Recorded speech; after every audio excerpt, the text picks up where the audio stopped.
Well, Shabbat Shalom, everyone. Nathan Lawrence here, Hoshana Rabbah.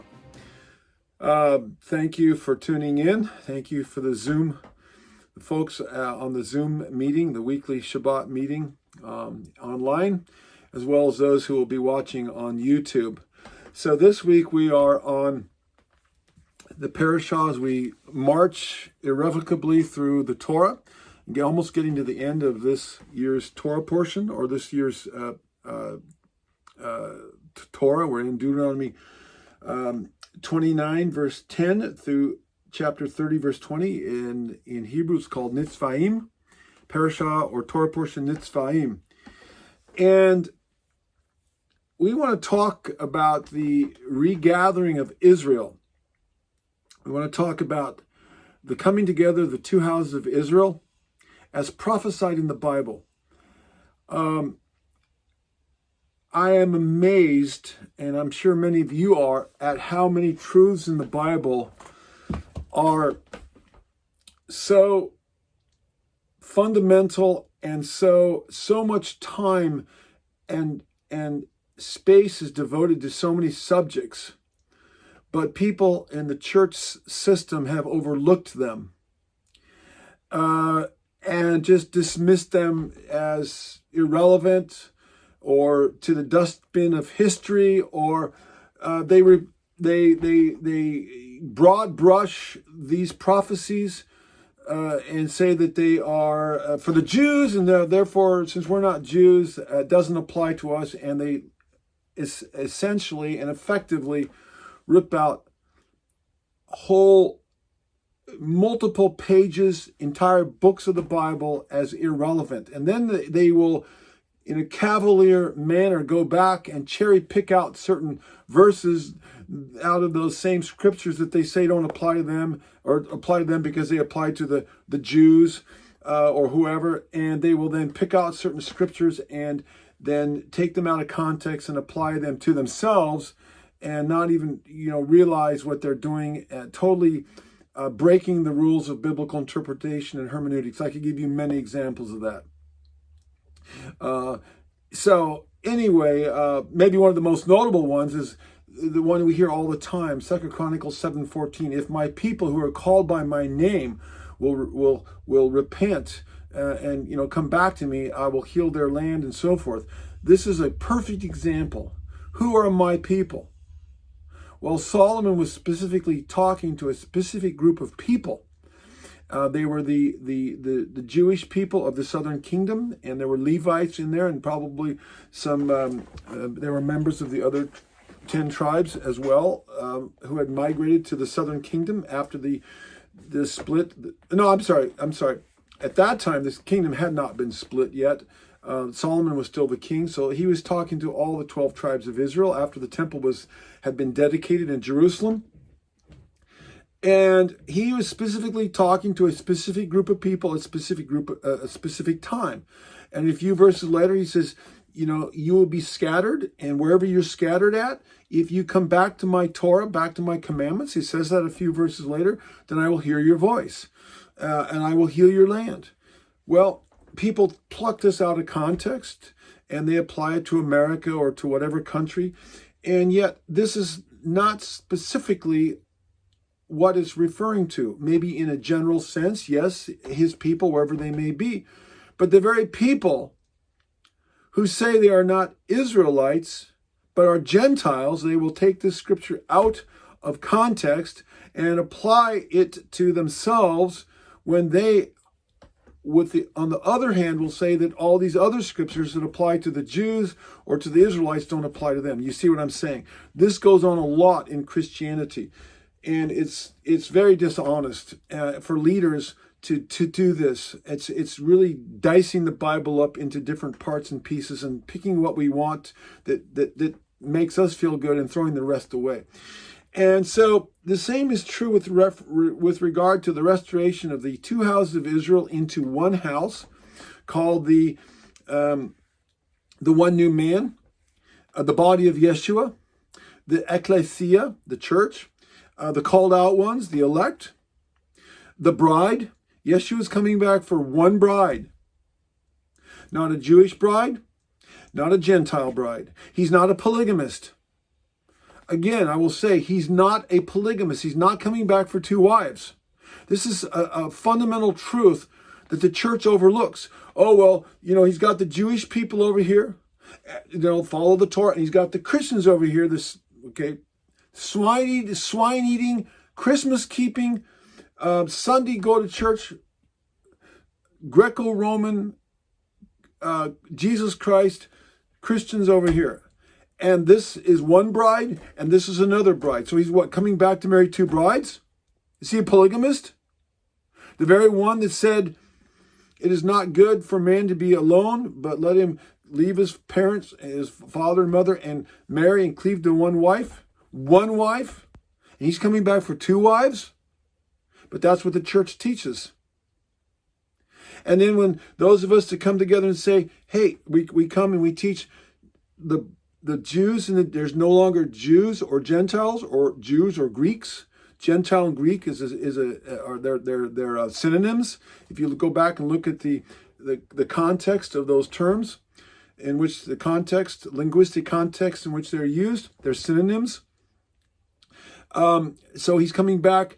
They're to become one new man in Yeshua. So Yeshua is coming back for a bride, one bride, who's made up of both Jews and non-Jews, that are now the Israel of Elohim, that are now part of the same nation, the same commonwealth as Ephesians 2 talks about, the Gentiles who at one time were without God and without hope, now are brought into the covenants, plural, of promise, the Abrahamic covenant, the Mosaic covenant, and the new covenant, or the renewed covenant, or the everlasting covenant, whatever term you want to use. Those are all biblical acceptable terms, and we can prove it from the scriptures that they're all acceptable terms for the new covenant, or the renewed covenant, or what the Bible calls as the everlasting covenant, in several places in the Tanakh or the Old Testament.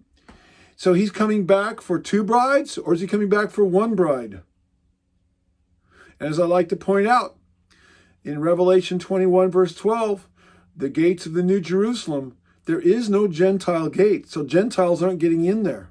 Maybe they used to be Gentiles, but they're no longer without God and without hope, as Ephesians 2:11 and 12 say. But they are now part of the commonwealth, or the nation, or the citizenship. Or Revelation, as that same passage says, or as Romans 11 says, they have been grafted into the olive tree of Israel. And some people say, well, yeah, the Gentiles were grafted in, but when Paul is talking about grafting them back in, if you go back and read Romans 10, or is it Romans 9? He's quoting Hosea, and he's quoting Isaiah, and he's talking about those that were broken off because of rebellion and because of sin. He's talking about the ancient Israelites, and he's quoting the same passages to say that they will be brought back in, and then eventually they will be grafted into the olive tree of Israel. He's talking about, and he's not just using hyperbolic or using allegorical language. He's specifically quoting. It's in Romans 9. He's quoting the scriptures in Hosea. Remember, Hosea was a man Elohim called to marry a whore, a derelict woman, an adulterous woman. And he says that that this was a picture of Yehovah taking his bride back to him after she committed adultery. And here in Romans 9:25, Paul is the Torah scholar par excellence. He is the top of the pyramid, if you will, of knowledge of scriptures. He's a legal expert, and he's quoting Hosea in verse 25 of Romans 9, and in Isaiah, Romans 9, verse 27, and the prophecies that those prophets wrote with regard to the northern kingdom and the 12 tribes as a whole leaving Elohim. And then he said that they would be regathered and brought back in the end times. And he's referring here in Romans, as he's writing to the Romans, the church in Rome during the Roman Empire, a church that was made up of both Jews and Gentiles. And he's writing to this people group, this group of people in Rome called the Romans. And he's applying this passage to them and saying they are the fulfillment. You Romans in the church in Rome are the fulfillment of this passage. He's saying the Gentiles, whether they're biologically, literally descended from Abraham or not, whether they're, it's immaterial, because he says in Galatians 3 that when you come to Yeshua, 3 verse 28 and 29, you are now a seed, a sperm. The Greek word is sperma, offspring, a descendant. Literally or spiritually, doesn't matter, because in the spiritual realm where Yehovah lives, whether spirit is of greater reality, is greater reality than the physical realm. So whether you're a biological descendant of Abraham through Jacob, or through Isaac and Jacob, it doesn't matter. Maybe you are, maybe you aren't. Nobody can prove their genetics that far back anyway, so it doesn't matter. But you are now a seed of Abraham, because as Ephesians chapter 2 says, you've been brought near, brought nigh.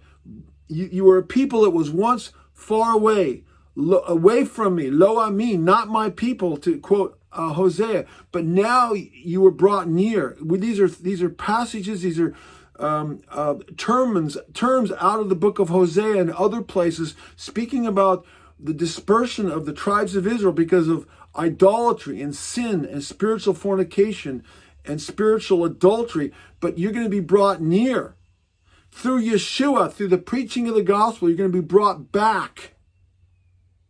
See, I told you I'd be giving you some new stuff. I wasn't even planning on talking about this, so this talk is different than the last one I gave. So hallelujah. May y'all, inspire me to say what I need to say. And we haven't even got to Nitzvahim yet, but I'm laying the foundation for what the prophecy, one of the first and foremost prophecy in the Old Testament is in this prophecy, Parashah Nitzvahim, Deuteronomy 30, and we'll get there. And he's prophesying the very things that I'm talking to you about. So we're kind of giving you the end of the story before we give you the beginning of the story. But that's okay. Follow the bouncing ball. I'm painting a picture here. These are things that the church does not talk about. They gloss over because they don't understand.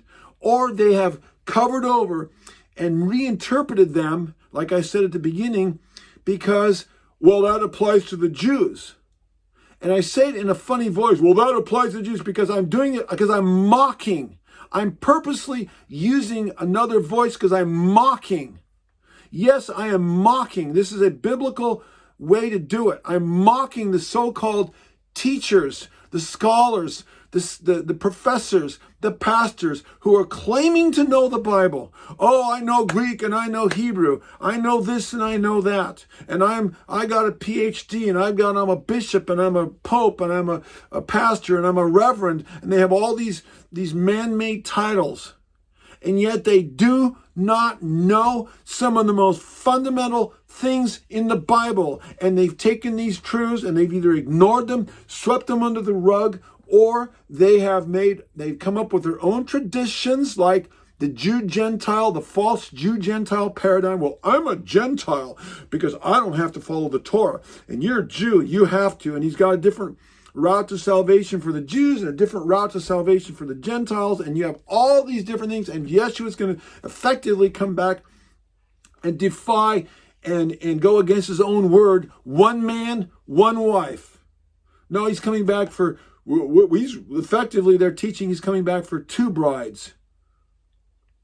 A Torah-keeping Jewish bride and a swine-eating, Christmas-keeping, pig-eating, going to church on Sunday, Torah, to one degree or another, Torah-ignoring bride.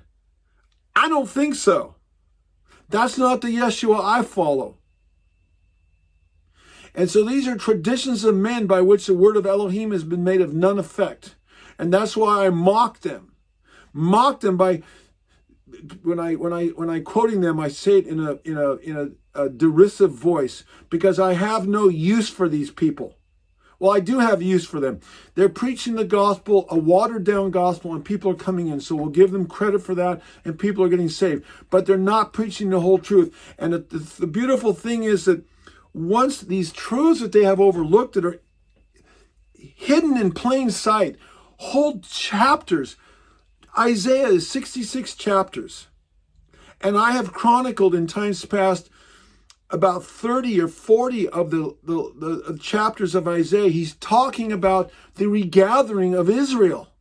He goes in chronological order, and he brings in the Messiah in there, how Messiah will be used to the preaching of the gospel to bring in the dispersed of Israel, that the Israelites have intermarried with and influenced all over the world to the furthest islands.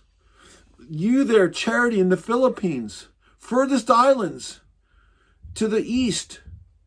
And I'm the furthest here on the west coast of the United States to the west. Except Hawaii. I don't know, it's in the middle somewhere. My son just got back from Hawaii. So I don't know if Hawaii is east or west. But anyway, you get my point. He said they would be scattered to the furthest islands. But he promised that he would regather them. Oh, well, and I've heard this one. Now I'm mocking again. I hear this. Oh, well, the Jews broke their covenants, and God destroyed them and sent them, and now all those promises that he made for them are no longer applicable, and the old covenant and the Abrahamic covenant is null and void. This is what I hear, and you have heard it too. It's like, no, the promises of Yah are yea and amen, and his callings are without repentance. So says the Apostle Paul in the first century. To say that his covenants are no longer applicable is turning him into a liar. I know who the liar is. You who are teaching that, you're either ignorant or liar, and it comes from the father of lies, who wants to eviscerate the scriptures and nullify the word of Elohim. No, many of the Abrahamic covenants promises have come to pass, but many of them have not come to pass. And they will come to pass when Messiah comes back. And that's what the Israeli flag prophetically represents. It's the Star of David between the two rivers, the two blue stripes, the Euphrates and the Nile.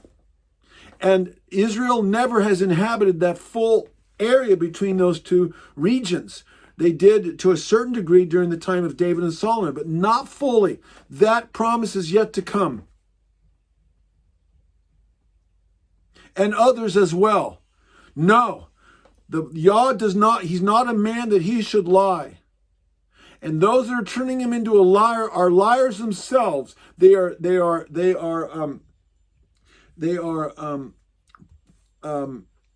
you call it? They're making him into what they're projecting. That's the term. It's a psychological term. They're projecting onto him what they themselves are guilty of. And shame on them all. So the Bible, like I said, in Isaiah, there's so many scriptures. The book of Hosea, the whole book of Hosea, all 12 chapters or however many are in there, is about this. Jeremiah, Ezekiel, they're all talking about it. And many of the other prophets. And there's, anyway, the Torah talks about it. The regathering. Israel coming together and becoming one nation called the Israel of Elohim. The one new man, the bride. It's a singular entity. You don't have Jew and Gentile. And as Ephesians 2 says, once you come into relationship with the Messiah, the Jewish Messiah of Israel, Yeshua HaMashiach, or Jesus Christ, as the Christians erroneously call him, then you are brought near. You are brought into the nation, the covenant. Well, let me just read this. You all know it because I read it all the time, and I can quote it from memory pretty much, but let me read it. Ephesians 2, verse 20. And then we're going to go back to Genesis or Deuteronomy 30. So it says here, starting in about verse 11, therefore, remember that you once, Ephesians 2:11, therefore remember that you once Gentiles. Remember, he's talking to the people in the Greek, the Roman province of Asia Minor, or the ancient territory of Greece, which is now in Turkey. Therefore, remember that you, this is the city of Ephesus, therefore remember that you were once Gentiles in the flesh. In the flesh. He's not spiritually, but in the flesh. That's because that was your ethnic origin. Who were called uncircumcision in the flesh by the Jews, by hands, and that at that time you were without Christ, without Messiah, being aliens from the commonwealth or the nation or the citizenship of Israel, and strangers. Strangers, there is another Hebraism that comes out of the prophecies of the Old Testament to speak about the strangers. And from the covenants of promise, covenants. You know, the Christian church likes to talk about the new covenant. Well, this is covenants. Look it up. It's plural in the Greek. Covenants, plural. We're not just talking about the new covenant, folks. Newsflash. What other covenants are there? Well, there's the Abrahamic covenant. That's the covenant that tells us how we are saved by salvation through grace. We're saved by grace through faith. And he makes that very clear that the Abrahamic covenant is the basis or the template for the salvation model, how salvation occurs. Go read Romans chapter 4. He spells it all out there. And then you have the Mosaic or the Sinai or Sinaitic covenant, which is now that you are saved, how do you walk? You don't just walk as a Gentile anymore. You walk by Torah. And the Torah teaches us how to love Elohim with all of our heart, soul, mind, and strength, and our neighbor is ourselves. It's not how we are saved. It's how we are to walk after we are saved. And it all points to Yeshua the Messiah, who enables us, who through his Spirit wrote the Torah on our hearts, and the sacrificial and Levitical aspects of the Mosaic covenant, which were temporary until the Reformation or until Yeshua came. Those aspects were a prophetic pictures, prophetic symbols that pointed to Yeshua and his death on the cross, which the sacrificial system pointed to, which was fulfilled or brought into its fullest expression at his death, burial, and resurrection. And then the Levitical system pointed to the Yeshua as being the great high priest, and he fulfilled all of that, and he is now acting as our great high priest in heaven. And the book of Hebrews makes that very clear. So those aspects were temporary, but the rest of the Torah is not temporary. It predates, it goes back to the very beginning. It's the very heart and the mind and the will and the character of Elohim. When we talk about in the name of Yehovah, in the name of Elohim, the name is in the Hebraic sense, the word Shem, S-H-E-M, refers to not just the phonetics of his name, but literally all that goes into his name, his reputation, his character, who he is, and everything that the Bible says about him. So it says here, being aliens from the commonwealth of Israel and strangers from the covenants of promise, having no hope. So when you were Gentiles, you had no hope, and you were without God in the world, without God in the world. So they did not have God. They did not have the God of the Bible, whose name is Yehovah Elohim. So that's who the Gentiles were. I am not a Gentile. I am not without God and without hope. You can call yourself a Gentile if you want. And by Paul's definition, you are without God and without hope. And you are aliens from the nation of Israel and outside the covenants of promise, the salvation covenants. There's no salvation outside of the Messiah of Israel. There's no salvation outside of the covenants of promise that ultimately promise salvation and inclusion in the family of Elohim and inclusion in the kingdom of Elohim and immortality. There is no promise, and no promise of those things that were made to Gentiles outside the covenants that he made with Israel. And to wit, there is no Gentile gate, as I said earlier, in the New Jerusalem. None. The Gentiles aren't getting in there. You're going to be one of the 12 tribes. And I don't know what tribe you will be. Maybe you know. I don't know what tribe I will be, but I don't care. I just want to be there. That's all that matters. And the gate is Yeshua. Yeshua is the gate. He is the way, the truth, and the life. He is the way in. He represents the door of the tabernacle, the outer door, the door to the holy place, and the door to the Kadosh HaKadoshim, the Holy of Holies. He's the way to the Father. I am the way, the truth, and life. I am the way to the Father. No one comes to the Father except through me. It could not be any clearer. And that's something to the credit of the Christian church that they do teach. But they don't teach all the rest of this because they don't know. But what's beautiful, your eyes are open because you're children of the light. You know the times and the seasons. And you're not carousing around in the drunkenness of the wine of the wrath of her fornication of Babylon, feeding from the tree of the knowledge of good and evil, which is what the church has been feeding from for 2,000 years or 1,900 and some odd years, for the tree of the knowledge of good and evil. They've got some good, but they got a lot of evil. It's time we start feeding from the whole truth, nothing but the truth, so help us Elohim, from the tree of life. And that tree will produce life and good fruit. Okay, I'm not going to say that the Christian church is not feeding from some of the tree of life. I don't know how that all works.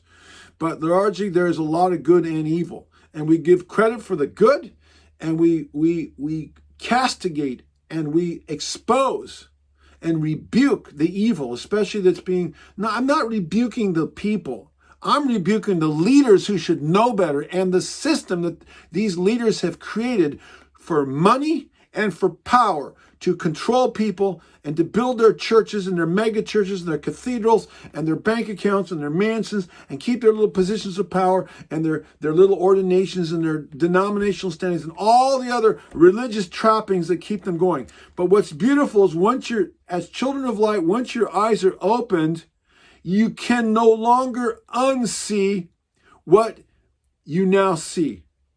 And that's the beautiful thing. And when you see a third of the Bible come alive and that you're part of this thing, you know, I say once you know who your identity is, then you know what your destiny is. If you know that your identity is with the Israel of Elohim and the God of Israel, the Elohim of Israel, then you will know what your destiny is. You don't know what your destiny is until you know what your history is. Once you know who you are, then you really know whose you are and who and what he says about you and what your future is. And so this is about our future. This is not just about dusty history from the past. It's about our future as sons and daughters through Yeshua the Messiah as part of the nation of Israel. Let me continue. Ephesians 2:13, but now in Messiah Yeshua, you who once were far off. There's another term, far off, and we mentioned it earlier. That's a term you find throughout the Testament, the prophecies about the scattering, the dispersion of Israel. Far off. There's a term. It's a Hebraism. You were scattered and you were dispersed to the far ends of the earth and to the islands of the sea. Far off. But have been brought near. These are terms. If you look up all these terms relating to the two houses of Israel, not my people, far off, near. You know, Hosea named his children these things. Lo ami, not my people. You know, lo ruchama, having no mercy. And the apostles repeat these terms because the people understood what they meant. Because the gospel message was sent out first to Jerusalem, then to Judea, then to the Samaria, and the Samaritans were a mixture of Jews and non-Jews, or Israelites and non-Jews, and then to the uttermost parts of the world. And that's what Yeshua, his last words before he ascended, he gave them the commission to be empowered by the Spirit of Elohim on the day of Pentecost, not so they could sit in the corner and impressing each other in some charismaniac or Pentecostal church, blathering in tongues in each other. And look at me, I can speak in tongues. And I'm not disparaging tongues. I do speak in tongues. I've been speaking in tongues for 32 years, ever since I got the baptism of the Spirit. So don't talk to me about that disparagingly. I used to be ignorant about that gift. And I moved in all the other gifts as well, the wonderful gifts of the Spirit. And those of you that have those gifts, you understand that. So I'm not disparaging it. But what I'm disparaging is the use of these gifts for personal self-aggrandizement and for the use of them as means to impress one another. That's not what they were given. Yeshua gave the gifts. He said, be endued with power from on high. Tarry in Jerusalem till you be endued with power on high, and you'll be received the baptism of the Spirit. Why? So you can go out and gather in the lost sheep of the house of Israel, which is exactly what Yeshua told his disciples to do in Matthew chapter 10 and Matthew chapter 15. He says, I have not been sent except to the lost sheep of the house of Israel. And then he's told them to go out and gather the lost sheep of the house of Israel. Who are the lost sheep of the house of Israel? I'm glad you asked. It's the branches that were broken off. Well, what branches were broken off of the olive tree? Let's go back to Romans 11. The olive tree represents Israel. Well, and again, I don't have time to tag all these bases. You'll have to look them up. Well, the Gentiles, they were broken off. Yes, they were. But are you aware of the fact that the Jews were broken off also? A lot of people don't know this. But it's back in Jeremiah, and I'm sorry, I'm talking off the top of my head. My mind's an encyclopedia. I don't always remember the verses. But in I think it's in Jeremiah, he says, Jeremiah speaking about the Jews, because Jeremiah was talking, I believe it was Jeremiah, was talking to the southern kingdom. The northern kingdom had already been in captivity for 125 or 50 years by then. He said, you have been broken off. So the Jews were broken off too because of their disobedience and rebellion. That's why they were taken captive. Not only that, here's one for you. I've heard this one again and again, even from notable,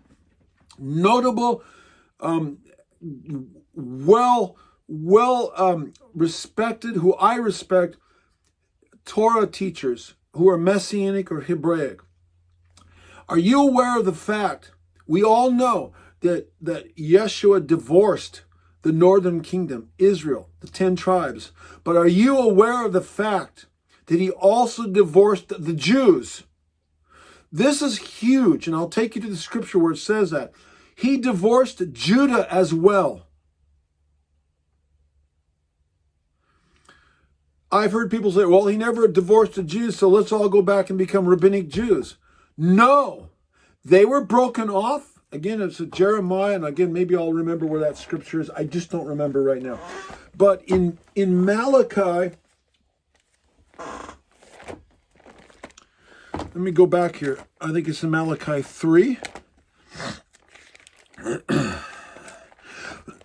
Pardon me, I got a little tickle in my throat. That's why I got some water here. I pointed this out to a dear brother, Dean Wheelock. Mike, you know Dean. He's now gone to his reward and he awaits the resurrection. But Dean Wheelock was a wonderful brother, a really good teacher. He's the one that came up with the term Hebrew roots. Some of us knew him very, very well. And I was at a conference. Jeremiah 3:8. Thank you. Jeremiah 3:8. Let's check this out here. Let me write that down. Thank you, brother. I'll go check that out because I'll have it marked in my Bible. But I was talking to Dean Wheelock one time. We were speaking at a conference back in Illinois. And I said, Brother Dean, you know that Yeshua divorced Israel too? He says, what? He said, yeah, he did. And I took him to, yes.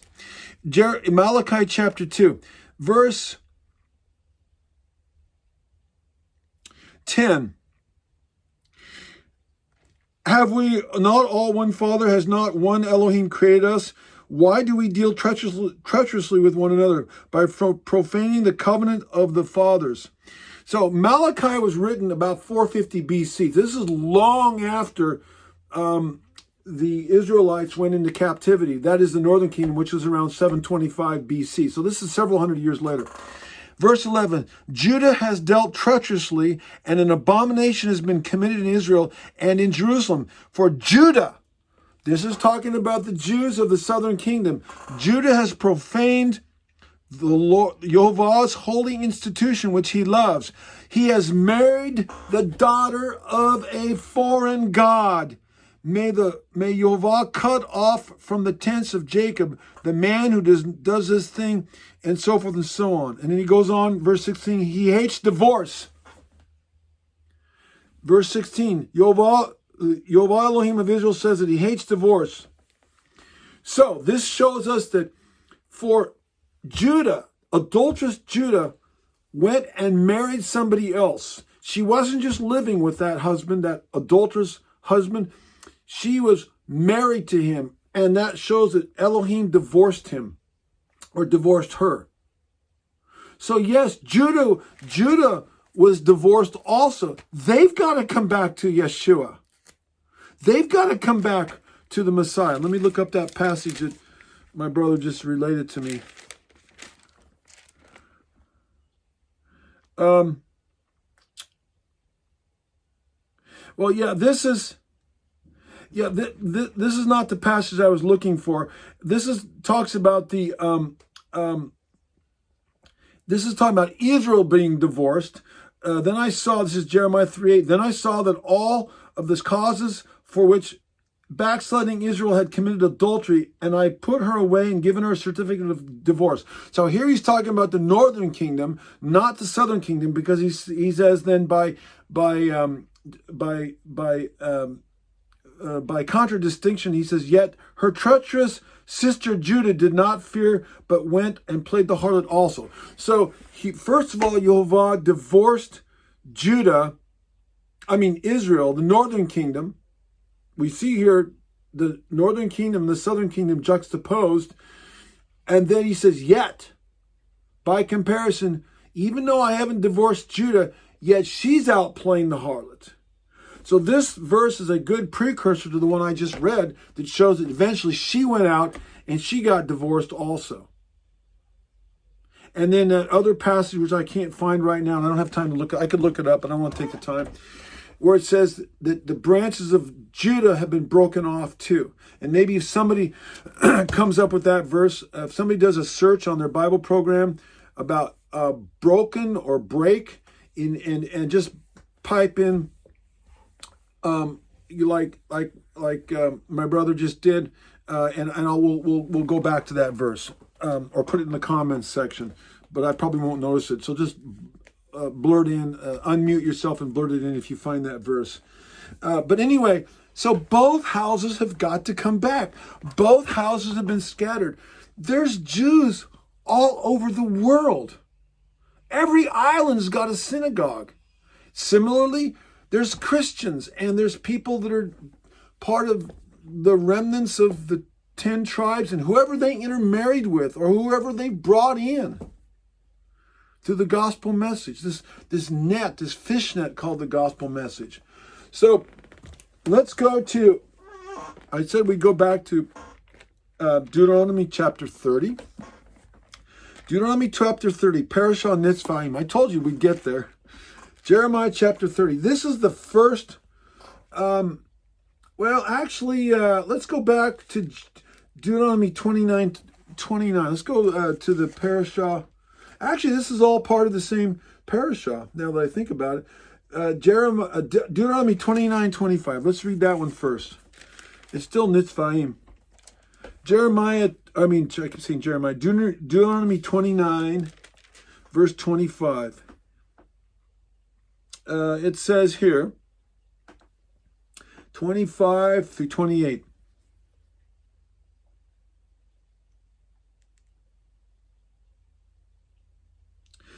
Then the people would say, because they have forsaken the covenant of Yehovah, your Elohim, of their forefathers, which he made with them when he brought them out of the land of Egypt, for they went and served other gods and worshipped them, gods that they did not know, that he had not given to them. Then the anger of Yehovah was aroused against this land. It's talking about the land of Israel, to bring on it every curse that is written in this book. And Yehovah uprooted them from their land. So this is a prophecy about what would happen to the Israelites because they forsook him. Then Yehovah uprooted them from their land in anger and in wrath and in great indignation, and cast them into another land as it is to this day. Another land. You look up that word, another land. Aretz Akaret. Aretz is the generic term. You hear the term Aretz Yisrael, the land of Israel, but it's Aretz Akaret, two different words. You know what that word means? The new world. That's one of its meanings. The new world. What landmass in the world was known during the time of the explorers, the European explorers, as the New World, folks? North and South America. Of that landmass, which nation became the greatest Christian nation in the history of the world? Not so much anymore. And the greatest exporter and financer after England.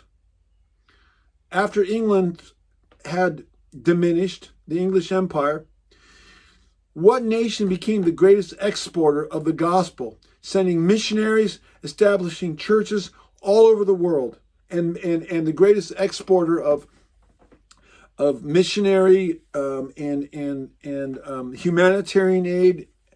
You know, the Red Cross was founded there, and we could go on and on. It was America.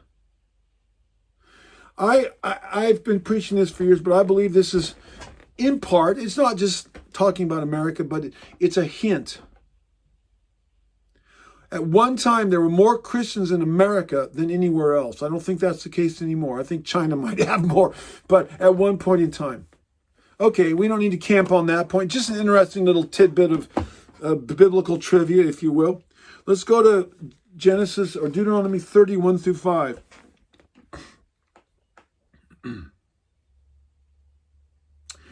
Now it shall come to pass, when all these things come upon you, the blessing and the curse which I have set before you, and you call them to mind among all the nations where Yehovah your Elohim drives you, and you return to Yehovah your Elohim and obey his voice according to all that I command you today, you and your children, with all your heart and soul.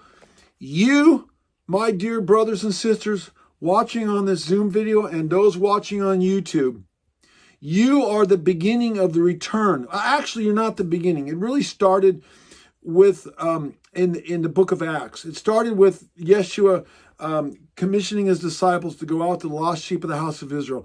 The regathering started 2,000 years ago. And then when the church became Romanized and it went apostate to one degree or another, it kind of languished in a certain sense, but the gospel was still being preached. People were still being brought in. And now as we bought into the kingdom, people were being saved. Hallelujah.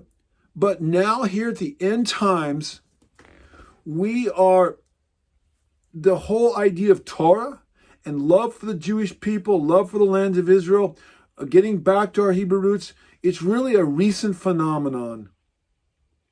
I happen to be born and raised in a church that was at the very beginning of this phenomenon. And some of you maybe come out of a Jewish background, and the Jews for Jesus movement, and some of those, the Messianic movement, that was another branch of the beginning of the phenomenon of the restoration of the Hebrew roots of the Christian faith. And it has been gaining steam and momentum. And as I used to preach when I was pastoring a local church, The people that I'm speaking to now, you are the precursors. You are the harbingers. You are the beginning. You are the beginning of the leaders. You are the leaders that Yah's raised up. He starts small. Each of you in your area, in Kentucky, in Texas, in the Philippines, in Arkansas, in North Carolina, in the Netherlands, in Oregon, wherever you are at, in Maine, the various states that we have represented here, in Montana, in this Zoom meeting, and whoever else is listening by podcast or that is on our YouTube channel. There's just a few of you in each area, but he starts with a core group of leaders. You've never recognized yourself as leaders, but he's raising you up and equipping you to be leaders. You never thought, well, I'm not a leader. I don't know how to preach. Yes, you may not know how to, and with man it may be impossible, but with Elohim all things are possible.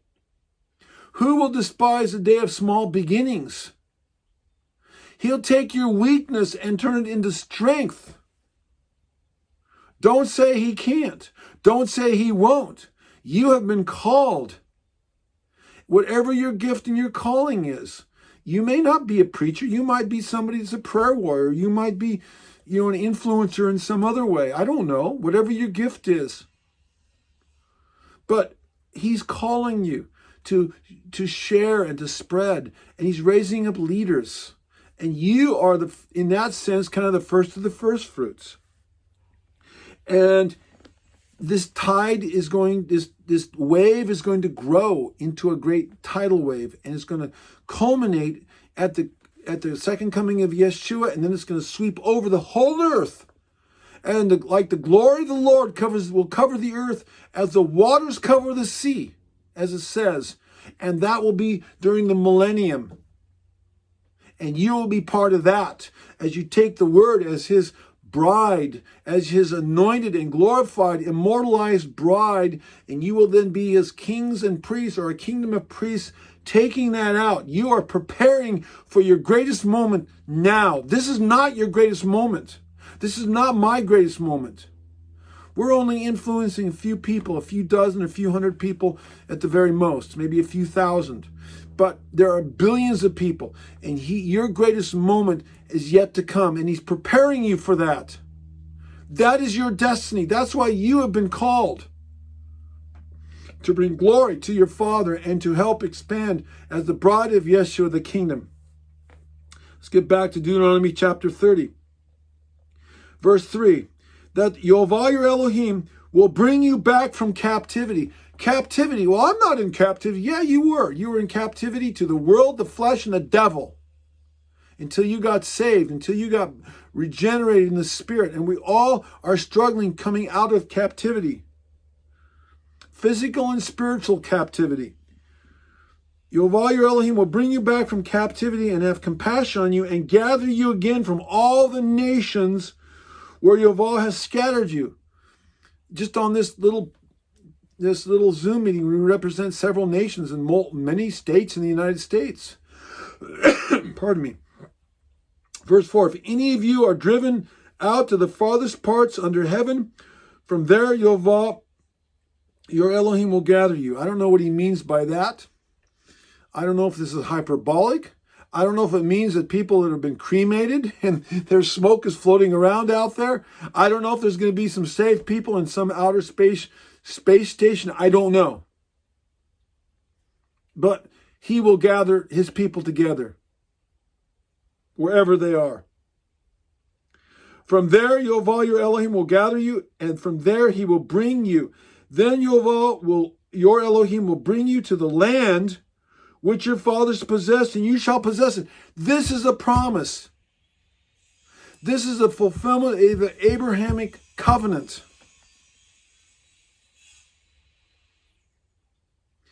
So to say, like some preachers are saying, oh, the Abrahamic covenant is null and void. Balderdash, poppycock, horse pucky, horse feathers, whatever. First of all, Paul talks about covenants that were brought into, plural. Second of all, Yah doesn't lie. He's not a man that he should lie. He didn't make promises to Abraham and the patriarchs and down through the ages to his servants and then not fulfill them. Remember, the Abrahamic covenant was an unconditional covenant. He put Abraham to sleep when Abraham passed through the smoking pieces, that vision of the smoking furnace. Abraham was asleep. It wasn't a conditional covenant. Well, if you do this, and I will do that. The Mosaic covenant was, but not the Abrahamic covenant. So the Abrahamic covenant is unconditional. Yah said, I will fulfill it regardless, pardon me, regardless of what you do or don't do to the descendants of Abraham. So that tells me that he intended to fulfill that promise. There again, there are many false teachers out there preaching other things. They don't know their scriptures. Well, we do know our scriptures because we're children of the light. And because we study the Torah, because you and I study the Torah, as it says in Psalm 119, we have more wisdom and more knowledge than the ancients and than our teachers. And he's going to use us, the foolish things of the world, to confound the wise. He has given you and he's given me revelation that he didn't give to all the great leaders, the Pope, to Billy Graham, to, the founders of all of these, Oral Roberts and Bill Bright and the guy that founded Liberty University and all of these guys, these things that started the Moral Majority. I've heard these guys say things that they don't even know some of the basics of Scripture. But he's revealed them to us. And I'm like, I know the answer to that question. It's so simple. Because Yah is going to use us. Your day is coming. Make no mistake about it. And he's going to give it to you because you're humble. And you're not out there trying to build your own empire. You're just going about your Father's business. And he can use humble people that are nothing. We know we're nothing. And quite frankly, I'm content to be nothing because I don't need the headaches of being something. The more people, the more headaches. Okay, I won't go down that path. Okay, verse 5. Then your Elohim will bring you to the land which your fathers possessed, and you shall possess it. Future tense. He will prosper you and multiply you more than your fathers. And Yoval your Elohim will circumcise your heart and the heart of your descendants. This wasn't fulfilled until the book of Acts in a fullest sense. When they were cut to the heart, it says in Acts 2, after Peter preached that sermon. Then they were cut to the heart. And they said, what must we do to be saved? And he said, repent and be baptized for the remission of sins. So this was a promise that was yet to come. He will circumcise your heart and the heart of your descendants to love Yoval, your Elohim, with all your heart and with all that you may live. And that's the definition of Torah. Love Yoval with all of your heart, soul, mind, and strength, and your neighbors yourself. That's the Shema. So he's actually referring here to the Shema and to the Torah. Guys, it's all there. It's all there. Let's go back to the promise that Jacob made to the sons of Joseph in Ephraim and Manasseh, there in Genesis 48. Genesis 48. So Jacob is on his deathbed. He's there in Egypt. He's about to die. He's like 137 years old. And he's praying a patriarchal blessing over the sons of Jacob. The sons of Joseph, Ephraim and Manasseh. And normally they were twins. Oh, no, I'm sorry. They were, well, one was older than the other. They weren't twins. That was Jacob and Esau. But anyway, and normally when an old man would do that, he'd put his right hand on the hand of the elder son and his left hand, the right arm of strength, on the head of the older son and his left arm, the weaker arm, on the head of the younger child. But this time he crossed his arms. Guys, what is this a symbol of? It's the cross. It's the Paleo-Hebrew letter Tav. Joseph goes, Father, no, you got your hands on you put your right hand on the younger one. He said, I know what I'm doing. Oh, okay. He made the sign of the cross, which is also Paleo letter Hebrew Tav. Now, I don't know what to make of Paleo Hebrew. It exists, whether it's pictographic or epigraphic or not. That's a debate among scholars that's beyond me. Okay, there may be something to it. I have taught in times past that there was something to the Paleo Hebrew pictographs, but I've pulled back from that discussion. But in Paleo Hebrew, supposedly this symbol means the sign of the covenant. Whether that's legitimate or not, that remains to be seen. I tend to think it might be, but we don't have this scholarly evidence based on ancient sources to prove that. That's just the facts of the matter, yet. And we will see. Nevertheless, he made the sign of the cross, which is the dominant symbol of Christianity. Whether you think Yeshua was crucified on a cross or not, I don't care. That's the symbol he made. And then he goes on and he says, that's Genesis 48:14, and in verse 15, and he blessed Joseph and he said, Elohim, before whom my fathers Abraham, this is Jacob praying a blessing over Jacob and his sons. God, or Elohim, before whom my fathers Abraham and Isaac walked, the God who has fed me all my life, the angel, in my Bible, my New King James Bible here, it's capitalized. The Hebrew word is malach. It means messenger. It doesn't necessarily mean angel in the stereotypical view, like this eternal being with flapping wings. It may mean that, but it doesn't necessarily mean that. Go look up the Hebrew word in a good lexicon. It means literally a messenger. It can be referred to a divine messenger. That is from heaven. It can be referred to an angelic messenger. It can refer to a messenger sent out by like a king as a diplomat to another king or something. But it can also refer to Yeshua the Messiah in his pre-incarnate state as the word of Elohim that was sent forth as Elohim, the Father's messenger to the earth, who appeared to Abraham, appeared to Jacob, appeared to Moses at the burning bush, was the messenger in the fiery flames that went, the fire by day or by night and smoke by day, and so forth, that appeared to Joshua, that appeared to Manoah and the mother and father of Samson, and on, and appeared to Gideon, and appeared to Joshua when he said, take off your shoes because you're standing on holy ground. That was the pre-incarnate Yeshua. This is the pre-incarnate Yeshua. The angel, the messenger, overlook the word angel, put in the divine messenger, who has redeemed me from all evil. Who has redeemed us from all evil or saved us? Redeemed or saved. I mean, it's the same concept. What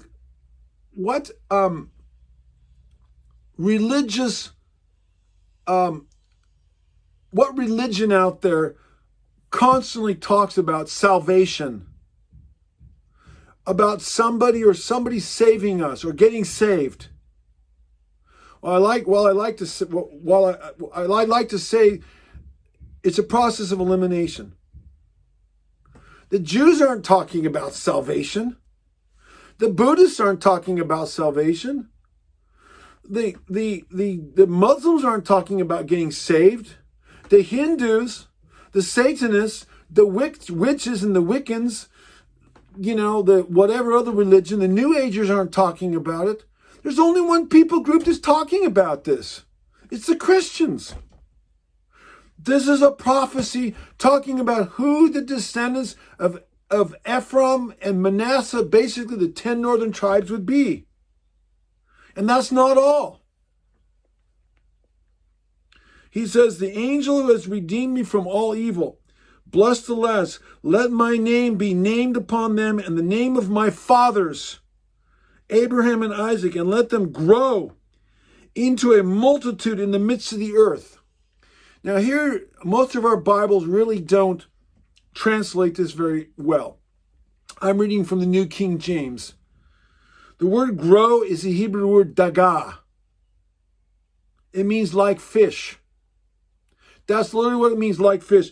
Let them grow like fish in the midst of the earth. Or in the Bible, the seas, the oceans are a symbol or a Hebraism for humanity, like schools of fish. That's why when Yeshua told his disciples to go out and become fishers of men, some of them were actual fishermen there in the Sea of Galilee.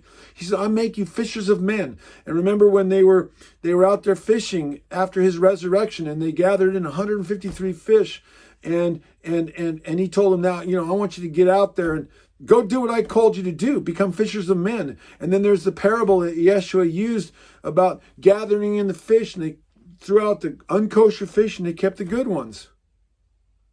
Yeah. So fish is a symbol of what? Anybody ever see the fish symbol? Again, it's not a symbol of Buddhists or Hindus or Muslims or witches or Satanists or even the Jews. It's a symbol of Christianity. You all know what the Messianic seal looks like. I probably have one around here somewhere. I don't know. I can't find one. You know what the Messianic seal looks like. It's got a menorah on the top, and it's got a 7-branch menorah on the top. I've got a book around here. I can't find it. It's got a picture of it on the front. And then it's got the fish symbol at the bottom, and there's a what else is on there? Anyway, that Messianic seal, I don't have any. I'm sorry. Anyway, you look it up, Messianic seal. That symbol, archaeologically, it goes back to the 1st century. I have a book that talks about that and gives the evidence of it. That's a very ancient symbol. So not only did the early Christians use it, the early Roman Christians, but it apparently goes back to about the 60s or 70s AD among the early believers there in Jerusalem. And I have a book that gives the archaeological evidence of that. So this is a prophecy pointing to the dispersion of the Israelites and throughout the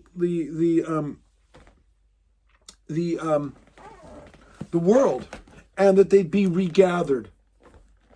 We could go to Ezekiel 37. Again, a prophecy which has not been fully fulfilled yet. That's the 2 sticks prophecy of Ezekiel 37, where Ezekiel had a prophecy or a vision of 2 sticks. Again, I've got pictures of that around here too, but I don't have time to look it up. So it was a tree that had basically 2 branches on it. And it said that the one branch represented the house of Israel, and one branch represented the house of Judah. I'm reading here in Ezekiel 37, verse 15. The word stick is the term etz, and it can mean tree. So we're back to the tree analogy again. Remember, like the tree, the olive tree? Yeah. In Romans 11, take a stick for yourself and write on it for the Judah and for the children of Israel and his companions. For Joseph, the stick of Ephraim, and for the house of Israel and his companions. So this stick not only represents the Jews or Judah, the tribe of Judah, but also Ephraim and the northern kingdoms. And this is not, and I don't have time to go through this prophecy. You've read it. But this prophecy has not been fulfilled yet fully. How do I know that? Because verse 24 says, well, it goes on and says that join these sticks together and they will become one in your hand. That's the restoration. That's the reuniting of the 12 tribes into one body. That's through Yeshua the Messiah. We read about that in Ephesians chapter 2, where there's no longer Jew or Gentile. There's no longer Gentiles without God and hope. The middle wall of partition is brought together. Well, we never did finish reading that whole chapter, did we? Or that whole passage. But it says there in Ephesians 2 that the two have become one. The middle wall of partition that separated the Jews from the Gentiles, that wall which was on the Temple Mount, and there's remnant of that wall which I have been to and stood on top of. There's a peak of it. It's called the Soreg, S-O-R-E-G. And Gentiles were prohibited from going any further into the temple courtyard in the time of Yeshua upon pain of death. And a fragment of that wall that says that in Greek and Hebrew is in one of the museums there in Israel to this day. They found it. And I've stood on a remnant of that wall. As you come from the Al-Aqsa Mosque and you go up the steps that goes up to the temple platform where the Dome of the Rock is, there's a little jaggedy rock, part of a wall that's about 3 feet high and about 8 feet long. And it's about this wide, and you can stand on it. That, according to the rabbinic Jews in Israel, the Temple Mount faithful people or whoever, Temple Institute, that's part of the old wall. And some of you maybe have seen that. That's the wall that separated the Jews. That wall has been brought down, as it says in Ephesians 2. And the two have been brought near by the blood of Yeshua. The two sticks are being joined into the one olive tree because Yeshua is the olive tree, the tree of life. Is this making sense to you? Are you seeing the pieces of the Bible fit together into this beautiful picture that the church never has told its people, but it's been there hidden in plain sight for thousands of years? I get excited about this. I hope you do too. And they've got every excuse. Oh, that's only talking about the Jews. It's not talking about you. It says the stick of Judah and Ephraim. It's talking about the Jews and the Gentiles in Ephesians chapter 2. In Romans 8 or 9, it's talking about the Israelites that were dispersed, and he likens them to the Gentiles, and he says he's bringing them all in. In Ephesians and in Romans, he's talking to a mixed group of people, Jews and non-Jews, and he's referring to them as Israelites. And there's only 12 gates in the New Jerusalem. They're named after the Israelites, the tribes, not the Gentiles. There's no Gentile gate. You see all it coming together. People say, well, the two sticks came together. And I've heard this from the Messianic Jewish crowd out there who is Judah. Okay, this is going to get in your face. But remember the Nazis had a saying in World War II? Deutschland über alles. Deutschland über alles. Germany over all, as they were killing the Jews. Well, I'm going to say there are people in the Messianic Hebrew roots movement, Messianic Jewish movement, who say Judah über alles. It's reverse discrimination. They want to be everything, and everybody else is a second-class citizen. You're Gentiles. Send us all your money. Oh yeah, go on their websites, begging for money, selling stuff, making merchandise of the gospel. Shame on them. Yeah, I know it's a little bit of a twist, but maybe it'll get somebody to think. It's not Judah über all. Judah's our older brother. Yeshua's Jewish. He's the line of the tribe of Judah. I am in no way diminishing Judah. And Judah, we're going to lift him up and respect our elder brother, who is the king. David is going to rule over as the king of kings. I mean, he's going to rule under the king of kings. It says here in verse 27 that David, my servant, shall be over them. He's not over them yet. He's not even resurrected. He's still in the grave. This hasn't been happened. And yet there's people that declare that Well, it's the 12 tribes of Judah. When they all came back from the dispersion of Babylon, it was all the 12 tribes. No, it doesn't say all 12 tribes came back. It says all Israel came back who was there. Go read the book of Ezra and Nehemiah. And it lists all the people that came back from what tribes. And they all came back from Judah. And they came back, they were Levites. And yeah, in the time of Yeshua, Paul was from the tribe of Benjamin because Benjamin was part of the tribe of Judah. We get that, And there were Levites, and Anna was from Asher, and Judas Iscariot was from Issachar. But by and large, most of them were from the tribe of Judah. And they were colloquially called Jews. And most of the other, from the northern kingdom, they got transported in 725 AD and during that time period to Assyria. And then from there, they were scattered east and west. A lot of them went west into Europe and eventually into America, into the Americas. They went into the British Isles, they went into Spain, but some of them went all the way to Japan and on the Silk Road and went that way too. They're all over the place. Not just in Europe, not just in the white Anglo-Saxon Protestant nations, folks. Hello, this is a bigger picture than your British Israel nonsense or, limits it to. It is a form of racial superiority and a type of racism. We got to be careful about that. Oh, I know all about that one too. I've been around. Look, there's truth in a lot of these things. I'm just saying it's bigger than all of those little idiosyncrasies or those little doctrines and traditions that people come up with.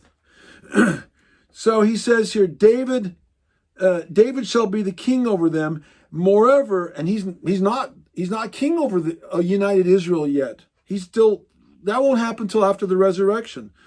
And then verse 26, moreover, I will make a covenant of peace with them. It shall be an everlasting covenant. This is referring to the new covenant, a new covenant, which we are in the process of this being implemented now. Let's go to Hebrews 8, verse 8, where this is talked about. Well, let's go back to Jeremiah 31 before we go to Hebrews 8. He says, behold, I will make a new covenant. I'll quote it before I get there. He says, I will make a new covenant. Jeremiah 31:31. Behold, the days are coming, says Yehovah, will I make a new covenant with the house of Israel and the house of Judah. It's not the house of Judah and the house of Judah. The house of Israel and the house of Judah. Now, there are times, just so you know, I've looked up every term on this subject. There are times when the house of Israel refers to all 12 tribes, but there's also times when the house of Israel refers just to the northern kingdom. How do I know that? When it's depend on the context. When the house of Israel is juxtaposed in the same thought, the same sentence with the house of Judah, then that's the case that is referring to the northern kingdom, which is the northern 10 tribes that were scattered. That's what the case is here. I will make a new covenant with the house of Israel and with the house of Judah, not according to the covenant which I made with my fathers in the day that I took them by the hand to lead them out of the land of Egypt. My covenant which they broke, though I was a husband to them, says Yehovah. This is the covenant that I will make with the house of Israel in those days. So he's going to take the house of Judah and the house of Israel. He's going to unite them together into one house comprised of 12 tribes, which is now called the house of Israel. It's the United Kingdom. So people talk about the two-house movement. I prefer to talk about the one-house movement because he's going to take the house of Israel and the house of Judah and he's going to unite them into one house, one stick with two branches on it in his hand. I will put my law in their minds and write it on their hearts, and I will be their Elohim, and they shall be my people. Now let's go to Hebrews 8. I hope you're enjoying this. This is good news. This is the rest of the gospel message that is not being preached in most places. And yet once you see it, It makes all the sense in the world, and you can't unsee it. It's from Genesis to Revelation, literally. We have been in this little hour and 15-minute talk so far from Genesis to Revelation and many points in between, haven't we? Are we seeing a picture being painted here? The unity and the unification of the word of Elohim into one multifaceted part, one beautiful picture. You can't make this stuff up. Only the mind of Elohim could come up with all of this and put it all together and work it out over the course of thousands of years, multiple authors talking about it, prophesying about it, and all the pieces fit together perfectly. No human mind could do this. This has to be the hand of Elohim. How anybody could see this truth and embrace it and turn away and walk away from the Bible, I don't understand. Because truly, this is a supernatural book. That how can anybody say this is not inspired? And yet I see people walking away because they get their, what's tickled by a girl. Or they go after pornography, or they go after a drug, or their friends, or they're this, or they're that. And they turn away from this. For what? For what? A bowl of lentils? It is so sad. We're back to what we were talking about before. Our hearts grieve. And yet it happens all the time. Okay, Hebrews 8. I get very passionate about this stuff. I really do. I'm sure you can see that. This is very exciting. I get passionate. And I feel and sense the Father's heart. Hebrews 8.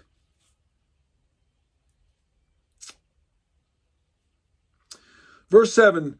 For that if the first covenant had been faultless, then no place would have been sought for the second. For finding fault with them. The fault wasn't the Abrahamic covenant. The fault wasn't the Mosaic covenant. The fault was with the people that made the covenant with Elohim, the Israelites. That's what he said, finding fault with them. How many times have you heard preached in your churches in the past, oh, that old covenant, it was a problem? No, it was the people, because they did not have the Torah written on their hearts, and they were not faithful to Yehovah. And then he quotes what we just read in Jeremiah. Behold, the days are coming, says Yehovah, when I will make a new covenant with the house of Israel and the house of Judah. There it is. He doesn't say he's going to make a covenant with the Gentiles. Hello, false teachers out there in the Christian church. Hello, my Christian brothers and sisters who believe the lies. If you're in Yeshua, you are now either part of the house of Judah or the house of Israel. There are no other options. Not according to the covenant which I made with my fathers in the day when I took them by the hand to lead them out of the... Anyway, read all that. I put my laws in their hearts. And this is what he calls the everlasting covenant. That's why I say new covenant, everlasting covenant are synonymous terms. So look at it this way. You got the Abrahamic covenant. Out of that, then you built upon that, you have the Mosaic covenant. And then you have the everlasting covenant. One covenant builds upon another. One covenant doesn't obviate or nullify or negate the previous covenant, but each one grows out of the next one and builds upon the other. So that's why it says in Ephesians 2 that we are part of the covenants of Israel. Each one expands and grows, and it eventually into what's called the everlasting covenant that Jeremiah talks about, and others talk about it too.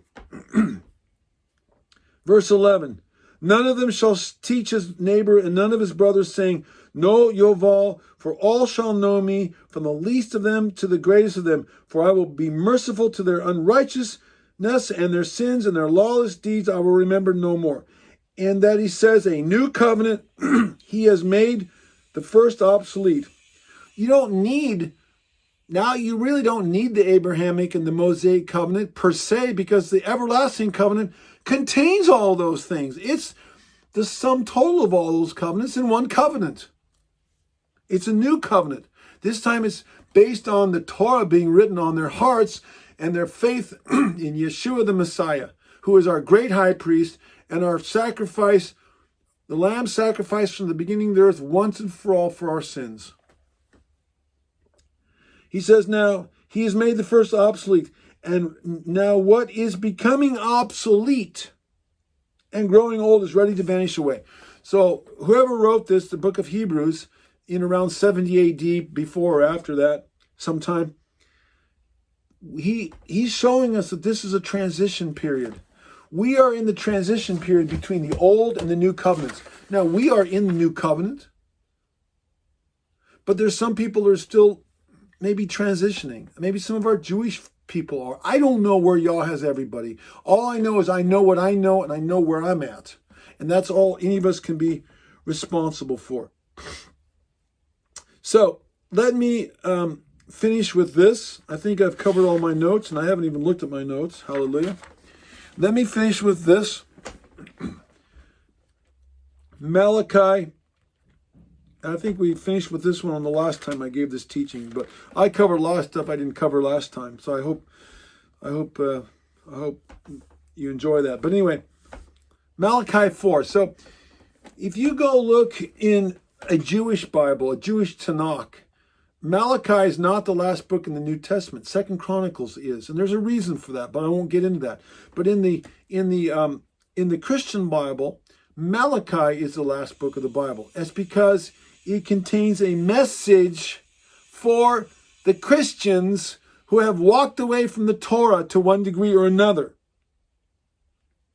Let's read what it says here. Malachi 4, verse 1. Behold, the day is coming, burning like an oven. First, it was the flood. Next, it will be the fire. Yah's going to cleanse the earth. First time with water. Second time with fire. Behold, the day is coming, burning like an oven, and all the proud, yes, all who do wickedly will be stubble, and the day which is coming shall burn them up, says Yehovah Tzaviot, and they will not leave root or branch. But to you who fear my name, the Son of Righteousness shall arise with healing in his wings, and you shall go out and grow fat like stall-fed calves, and you shall trample the wicked, for they shall be as ashes under the soles of your feet on the day that I do this. I believe this is referring to the lake of fire, when at the end of the millennium, fire is going to sweep across the earth, and it's going to destroy the physical earth, and that's when we're going to have the new heavens and the new earth. Now, that's my best understanding of this. I may be wrong, but that's my best understanding. And all those whose names are not written in the Lamb's Book of Life will be ashes under the feet of the righteous. God desires that everybody be saved. But not everybody, I know people have different opinions on this, but I don't see that everybody will be saved.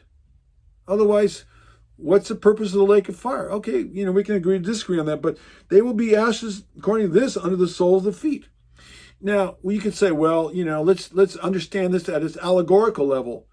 No, we don't negate the Peshat in favor of the Drosh. 4 levels of biblical understanding: Peshat, Ramesh, Drosh, and Sod. There's a literal level, the hinted at level, the allegorical level, and the mystical level.